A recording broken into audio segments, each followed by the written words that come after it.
The final day of the tournament, kings and commoners sitting alongside each other, watching the closing moments of a legendary match. A man lies motionless in the middle of the arena with a sea of people watching on, shocked, heartbroken, and angry. Eventually, the man struggles to stand, dripping in blood as he clenched his fists and grit his teeth.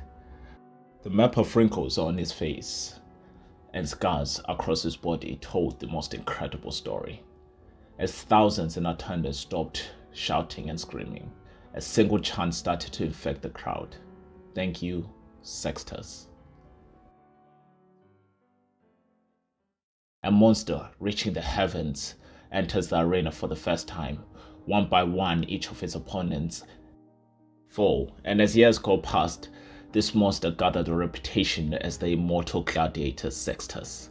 His speed, his power, and his endurance led to many nations begging for him to live in their borders. A man, no. A monster of this power was worth 100 men, they all thought.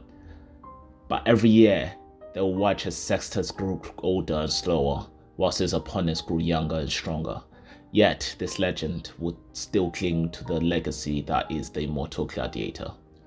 But no matter the odds against him, after decades, people started to believe that nothing on this earth could defeat the immortal gladiator. Enter the Gorgon al-Talib.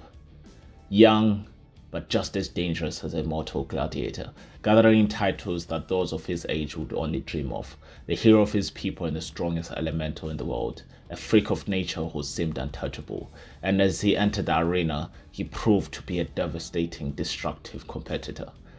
To the point, people would not bet on who wins, but how long they would survive against the Gorgon. But as fate had it, the match between two of the most dominant fighters in the arena was bound to happen. An arena built simply for this battle. Thousands from all over the world cheered as they watched the aged immortal gladiator take his classic entrance as he banged his sword to his shield, and thousands booed as the Gorgon walked out without a weapon in hand, rolling his shoulders and refusing to break eye contact with his opponent. The two battled back and forward, but age shows on Sextus as he struggles to keep up with his younger, stronger opponent. But in the closing moments, the Gorgon crushes Sextus into the ground, seemingly killing him.